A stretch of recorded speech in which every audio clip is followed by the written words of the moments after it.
Bonjour à tous, j'espère que vous allez bien. Je m'appelle Ado, je suis étudiant à l'Institut biblique de Genève et stagiaire à l'Église Action biblique de la Servette. Ce matin, j'ai le privilège de partager la parole de Dieu avec vous et j'aimerais vous inviter à un survol du livre de Jonas. C'est un livre composé de 4 petits chapitres, mais qui regorge d'enseignements pour notre marche avec le Seigneur. Alors, à quoi pensez-vous quand on vous dit Jonas? L'une des choses qui nous a le plus marqué dans l'histoire de Jonas, c'est probablement l'épisode du grand poisson.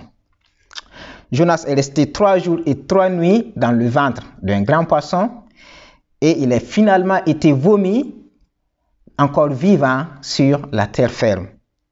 On pourrait se demander comment est-ce qu'une telle chose a pu être possible.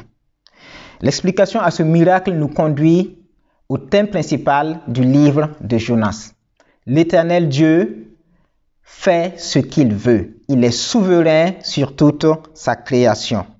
À travers notre survol du livre, nous espérons découvrir qui est Jonas et quelle était sa mission.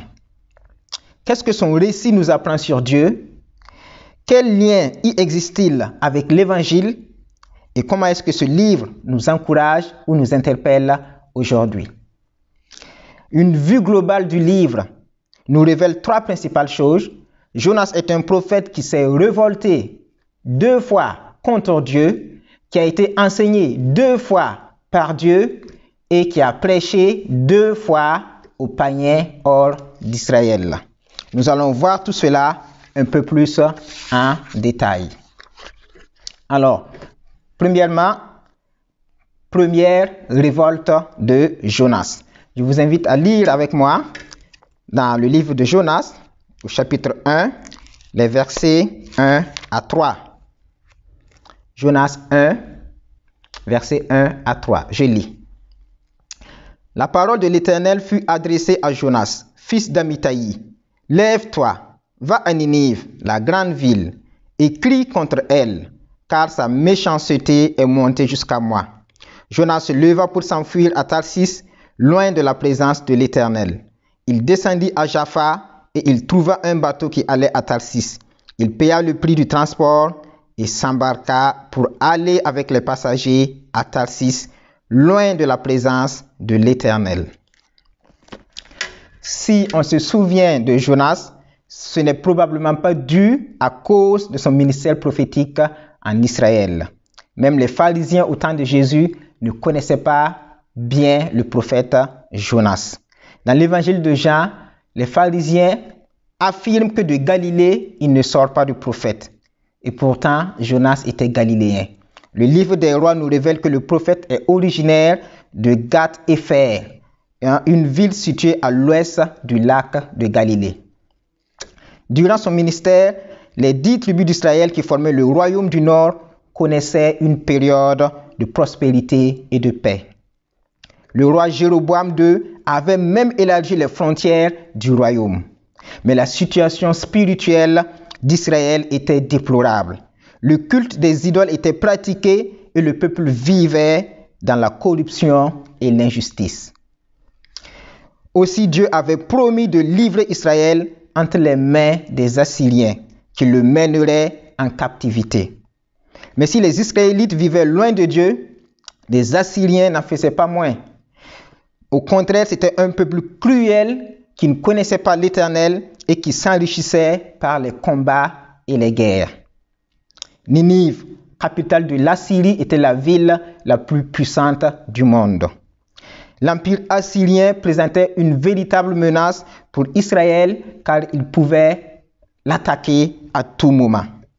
Dieu dit à Jonas que la méchanceté de Ninive est montée jusqu'à lui.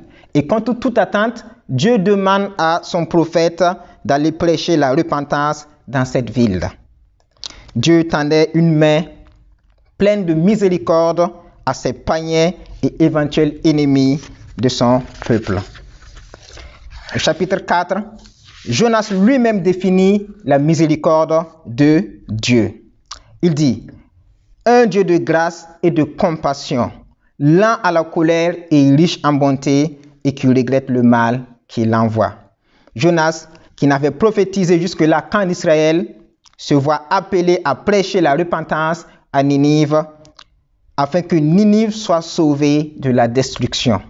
Le prophète préfère s'enfuir plutôt que d'accomplir sa mission. Nous comprendrons sa réaction un peu plus loin dans le texte. Mais Jonas ignorait qu'il est impossible de s'enfuir loin de l'Éternel.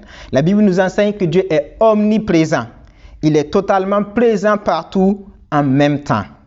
Le pire, c'est que par son refus et sa fuite, Jonas désobéissait à Dieu et se rendait ainsi coupable d'un péché.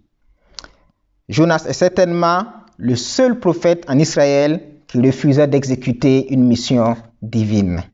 Mais l'Éternel allait lui donner de très bonnes leçons. Deuxièmement, première leçon de Dieu et première prédication de Jonas hors d'Israël. Nous allons faire une lecture un peu plus longue et je vous invite à lire avec moi, toujours au chapitre 1, à partir du verset 4 jusqu'au chapitre 2, verset 11. Jonas 1, chapitre 4, jusqu'à Jonas 2, versets 1 à 11. Je lis. L'Éternel fit souffler sur la mer un vent impétueux, et il s'éleva sur la mer une si grande tempête que le bateau menaçait de faire naufrage. Les marins eurent peur. Ils implorèrent chacun leur Dieu, et ils jetèrent dans la mer les objets qui étaient sur le bateau afin de l'alléger. Jonas était descendu au fond du bateau, s'était couché et dormait profondément. Le capitaine s'approcha de lui et lui dit, « Pourquoi dors-tu? Lève-toi, fais appel à ton Dieu, peut-être voudra-t-il penser à nous et nous ne mourrons pas. » Puis ils se dirent l'un à l'autre, « Venez, tirons au sort pour savoir qui nous attire ce malheur. » Ils tirèrent au sort et le sort tomba sur Jonas. Alors ils lui dirent, « Dis-nous qui nous attire ce malheur. Quelle est ton occupation et d'où viens-tu? Quel est ton pays et de quel peuple es-tu? » Il leur répondit, « Je suis hébreu et je crains l'Éternel, le Dieu du ciel qui a fait la mer et la terre. » Ces hommes furent saisis d'une grande crainte et lui dirent, « Pourquoi as-tu fait cela? » Ils surent en effet qu'ils fuyaient loin de la présence de l'Éternel parce qu'il le leur déclara. Ils lui dirent, « Que te ferons-nous pour que la mer se calme envers nous? » En effet, la mer était de plus en plus déchaînée. Il leur répondit, « Prenez-moi et jetez-moi dans la mer, et la mer se calmera envers vous. Car je sais que c'est moi qui attire sur vous cette grande tempête. » Ces hommes ramèrent pour gagner la terre ferme, mais ils ne purent pas y arriver parce que la mer était toujours plus déchaînée contre eux.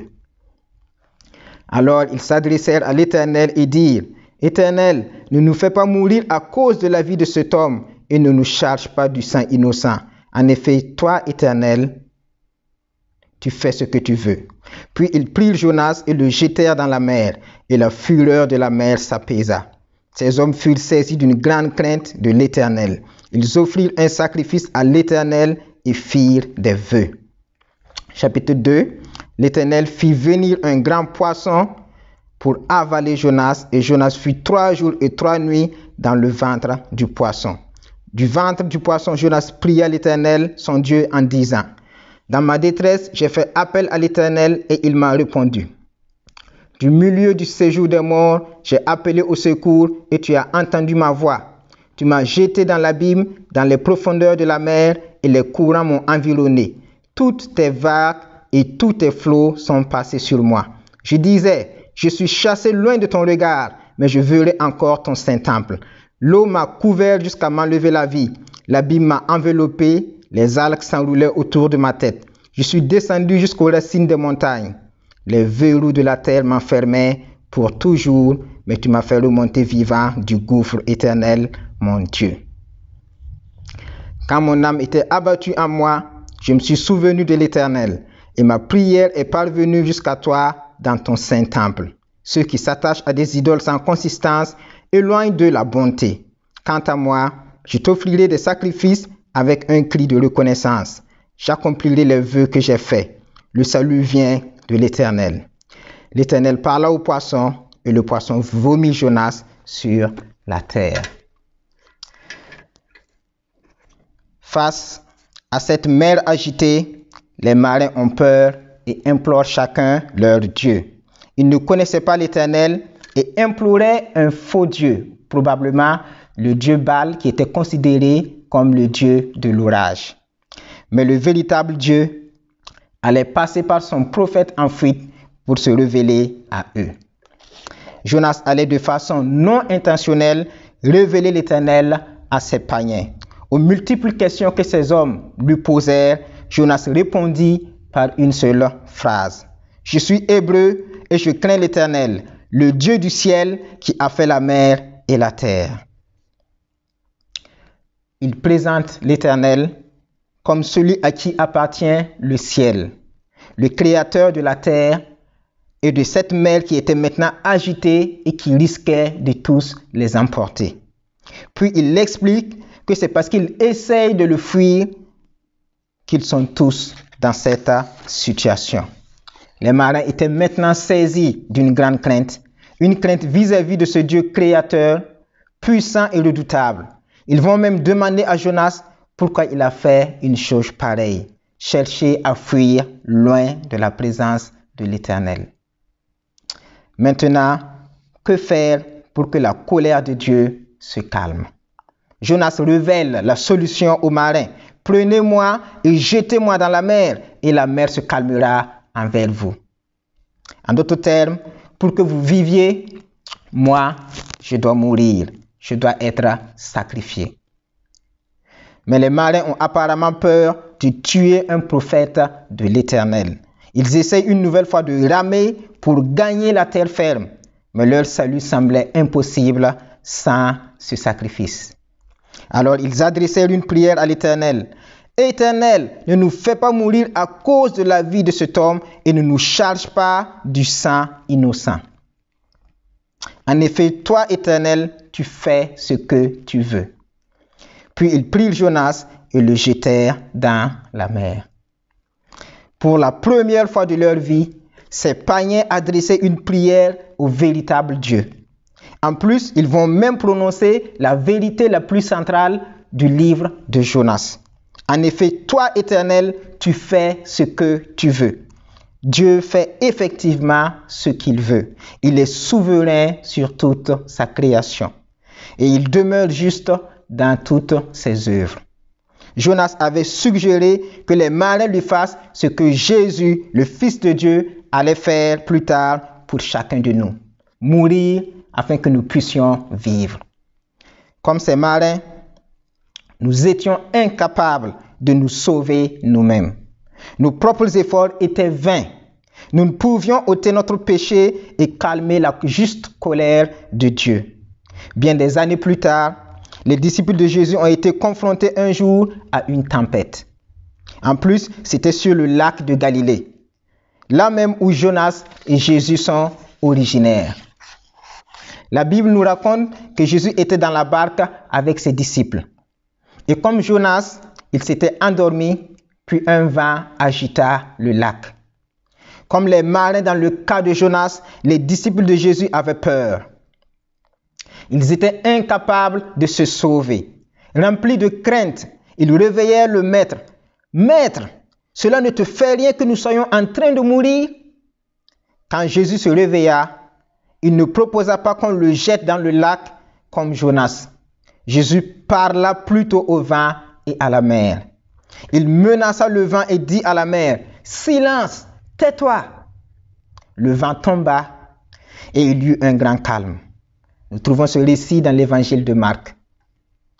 Tout comme Dieu le Père, Jésus le Fils a tout pouvoir sur la création. C'est pourquoi il dit dans l'évangile de Jean, « Tout ce que le Père fait, le Fils aussi le fait pareillement. » Jésus est le seul qui calme la juste colère de Dieu. C'est par lui que nous pouvons être sauvés et avoir la vie. Jésus est mort pour que nous vivions, tout comme Jonas allait être sacrifié pour la survie de l'équipage. Alors que les marins priaient l'Éternel de ne pas leur charger du sang de Jonas, Jésus, lui, a prié sur la croix pour que Dieu ne charge pas ses bourreaux de son sang, mais qu'il les pardonne. Père, pardonne-leur, car ils ne savent pas ce qu'ils font. Jonas était maintenant jeté par-dessus bord et la mer s'était calmée. Descendant dans les profondeurs, il était laissé pour mort. Mais Dieu allait avoir compassion de lui pardonner son péché et le sauver. En lisant attentivement les versets 3 à 8 du chapitre 2, on a l'impression que le prophète a prononcé 2 prières. La première quand il coulait au fond de la mer et la deuxième une fois dans le ventre du poisson. Dans sa première prière, Jonas appela l'Éternel au secours et il fit des vœux. Probablement des vœux d'accomplir sa mission si l'Éternel lui sauvait la vie. Jonas savait que sur le plan humain, son salut était impossible. Il dit qu'il est descendu dans la mer jusqu'aux racines des montagnes. Dans une telle situation, le secours ne peut venir que du Dieu auquel rien n'est impossible. C'est alors que Dieu fit venir un grand poisson, tel un sous-marin moderne, qui avala le prophète, de sorte que le ventre du poisson devienne un abri pour Jonas. Jonas prononça une deuxième prière, une fois dans le ventre du poisson. Il reconnut que l'Éternel a entendu sa voix de détresse. Il reconnut que c'est l'Éternel qui le fit remonter vivant du gouffre. Il promit d'accomplir ses vœux. Il reconnut que le salut ne vient que de l'Éternel. Mais malgré tout, il pria pour que l'Éternel ne fasse pas acte de bonté à ceux qui s'attachent à de vaines idoles. Même si Jonas avait fait le vœu de prêcher à Ninive, il espérait toujours que les Ninivites n'obtiennent pas miséricorde de la part de Dieu. Dans sa compassion, l'Éternel parla au poisson qui vomit Jonas sur la terre. Il venait de donner une première leçon au prophète rebelle et fuyard. Jonas venait de vivre un véritable miracle éprouvant. Bien plus tard, Jésus utilisa ce miracle pour illustrer sa mort et sa résurrection. Quand les pharisiens lui demandèrent un signe, il leur répondit: « Une génération mauvaise et adultère réclame un signe miraculeux. Il ne lui sera pas donné d'autre signe que celui du prophète Jonas. En effet, de même que Jonas fut 3 jours et 3 nuits dans le ventre d'un grand poisson, de même le Fils de l'homme sera 3 jours et 3 nuits dans la terre. » Jésus montrait par là qu'il allait mourir et ressusciter. Il était impossible que Jésus reste dans le tombeau. Jonas était donc un type de Jésus dans sa mort et sa résurrection. Et il allait à présent accomplir ses vœux. Donc, troisième partie, la deuxième prédication de Jonas. Je vous invite à lire à nouveau, là maintenant, au chapitre 3, les versets 1 à 10. Je lis. La parole de l'Éternel fut adressée à Jonas une deuxième fois. « Lève-toi, va à Ninive, la grande ville, et fais-y la proclamation que je t'ordonne. » Jonas se leva et alla à Ninive, conformément à la parole de l'Éternel. Or, Ninive était une immense ville. Il fallait 3 jours de marche pour en faire le tour. Jonas fit d'abord dans la ville une journée de marche. Il proclamait: « Dans 40 jours, Ninive sera détruite. » Les habitants de Ninive crurent à Dieu. Ils proclamèrent un jeûne et s'habillèrent de sacs, depuis les plus grands jusqu'aux plus petits. Le roi de Ninive apprit la nouvelle. Il se leva de son trône, retira son manteau, se couvrit d'un sac et s'assit sur la cendre.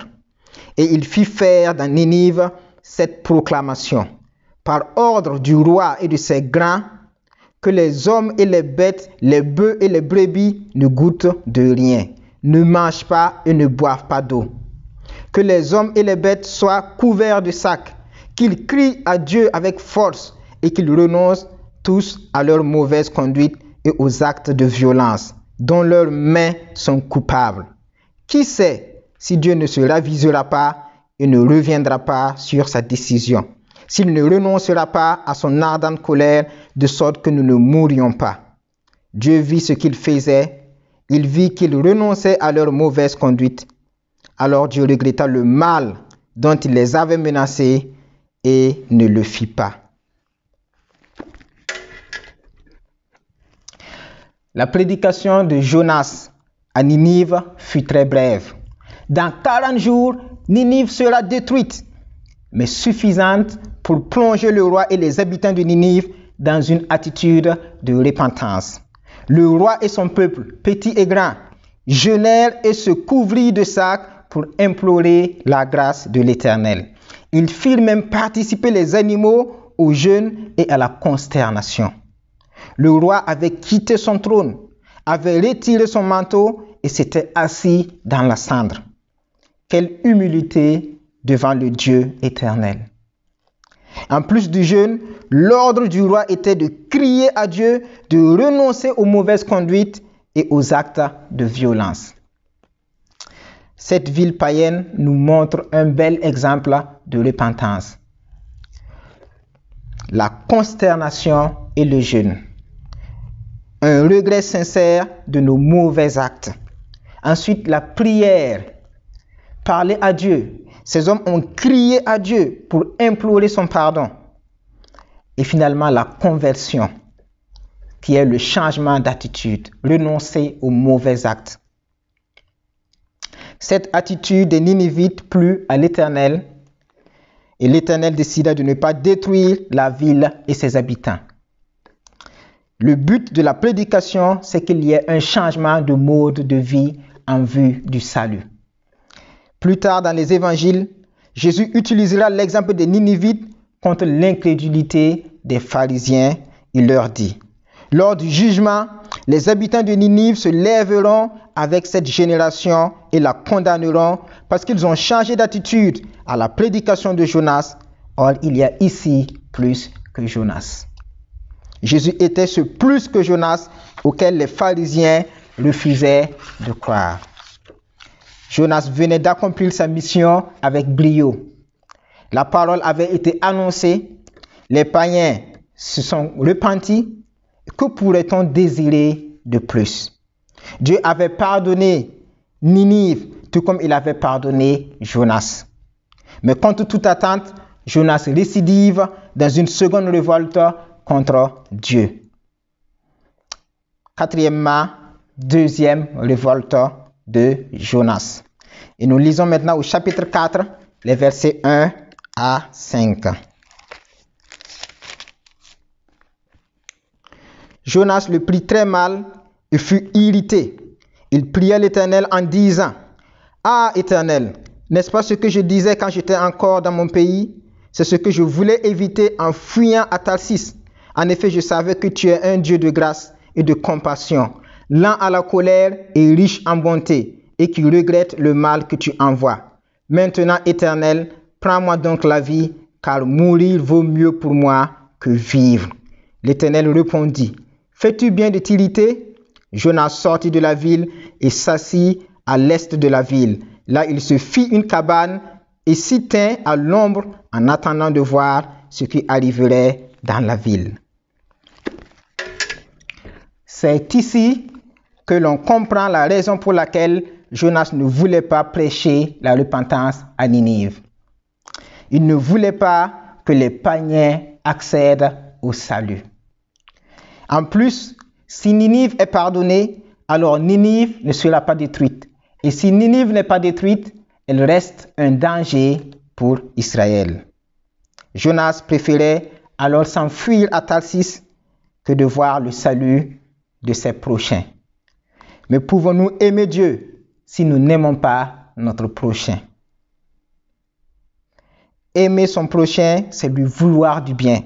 C'est désirer son salut. C'est ici tout le contraire du prophète Jonas. Il préfère même mourir plutôt que de voir cette ville être pardonnée de son péché.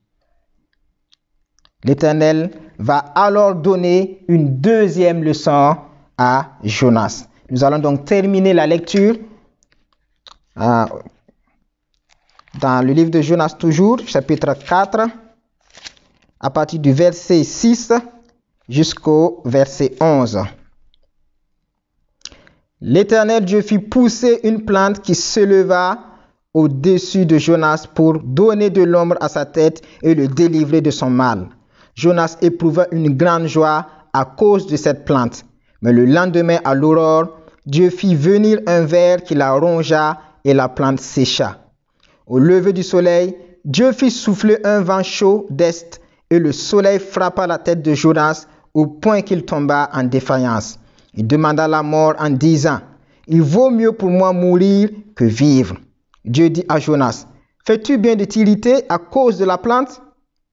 Il répondit, « Je fais bien de m'irriter jusqu'à la mort. » L'Éternel dit, « Tu as pitié de la plante qui ne t'a coûté aucune peine et que tu n'as pas fait pousser, qui est née une nuit et qui a disparu l'autre nuit.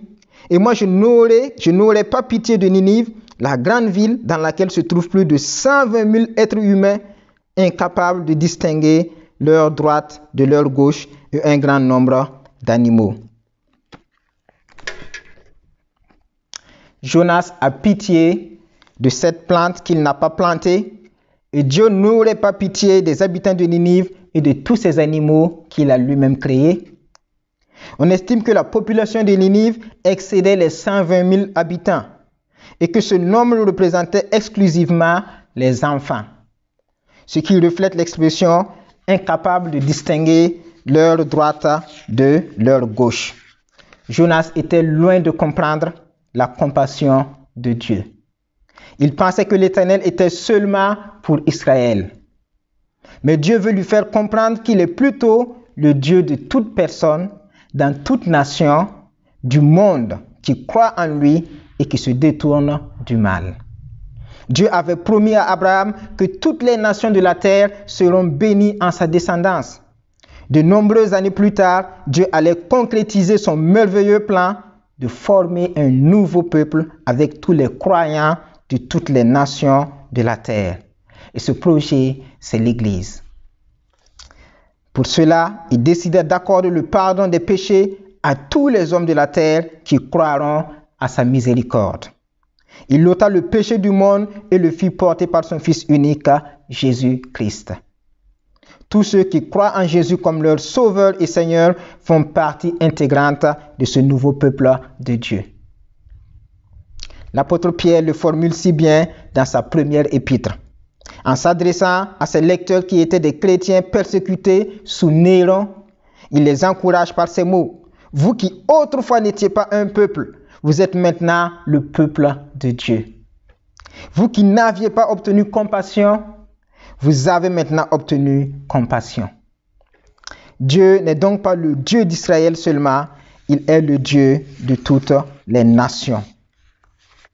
4 principales choses que le livre de Jonas nous apprend. Première chose, Dieu est souverain, il fait ce qu'il veut. C'est lui qui fit souffler un vent impétueux sur la mer.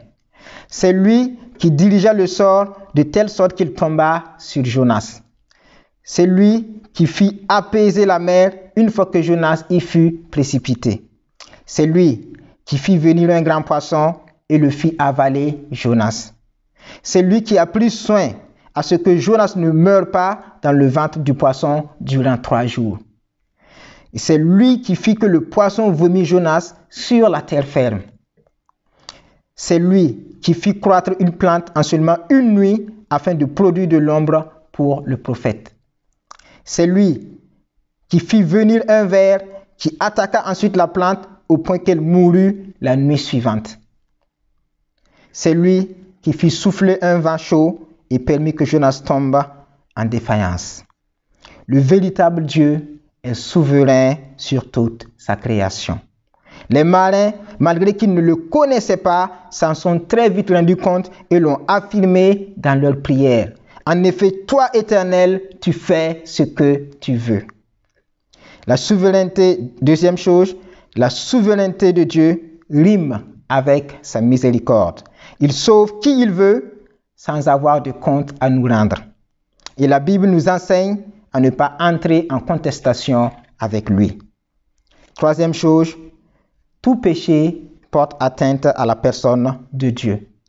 Qu'il soit commis par un croyant ou un incroyant, Dieu le voit et il l'a en horreur. Ninive était une ville païenne, mais son péché montait jusqu'à Dieu. Quatrième chose, le projet final de Dieu, c'est que toutes les nations l'adorent. Jésus-Christ est celui par lequel Dieu a concrétisé ce projet. L'Église reflète cette réalité aujourd'hui. C'est aussi ce qu'il dit dans le livre d'Osée. J'appellerai mon peuple celui qui n'était pas mon peuple, et bien-aimé celui qui n'était pas la bien-aimée. Et là où on leur disait, vous n'êtes pas mon peuple, ils seront appelés fils du Dieu vivant. Quelques applications. Premièrement, alors que les Ninivites s'humilient et se repentent, Jonas, celui-là même qui est reconnu comme le prophète, se montre rebelle vis-à-vis de son Dieu. Fais-tu bien de t'irriter? Oui, je fais bien de m'irriter jusqu'à la mort. Les païens ont démontré qu'ils pouvaient avoir une relation personnelle avec Dieu par l'obéissance et la soumission à sa parole. Jonas, lui, n'avait apparemment qu'une relation formelle avec lui. Nous qui sommes chrétiens, avons-nous une relation personnelle avec notre Père? Nous soumettons-nous à lui? Sommes-nous obéissants à sa parole? Est-ce que nous aimons ce qu'il aime? Est-ce que nous avons en horreur ce qu'il a en horreur? Travaillons à une relation personnelle avec notre Père. Deuxièmement, peut-être avons-nous aussi des Ninives dans notre vie, des gens envers lesquels nous n'avons pas un bon regard et pour lesquels il n'est pas question de leur parler de Christ. Un voisin, un collègue ou un patron que nous trouvons méchant et pas gentil envers nous. Dieu a de l'amour pour cette personne et nous devrions en avoir aussi. Prions que les personnes que nous n'arrivons pas à aimer puissent entendre la bonne nouvelle de l'Évangile. Et prions également que Dieu nous donne de pouvoir les aimer et de leur partager l'espérance, notre espérance en Christ, si Dieu nous en donne l'occasion. Troisièmement, les Ninivites se sont repentis et se sont détournés de leurs péchés. Si vous ne l'avez pas encore fait, sachez qu'un nouveau départ est possible grâce à ce que Jésus a accompli pour vous à la croix. Comme les Ninivites, vous êtes invités à prendre un engagement personnel. Reconnaissez devant Dieu que vous êtes pécheur. Demandez son pardon. Invitez Jésus dans votre vie et détournez-vous du mal. Quatrièmement, comme Jonas, les chrétiens sont aujourd'hui des messagers que Dieu envoie auprès des païens. Face à cette mission, quelle est notre attitude? Le refus ou l'obéissance? Avons-nous de l'amour pour les perdus ou attendons-nous de les voir périr? Quelle décision je peux prendre aujourd'hui face à mon appel d'annoncer l'Évangile? Et je termine en vous laissant le titre de ce message. Allons et accomplissons la mission qui nous a été confiée. Bon dimanche et à bientôt.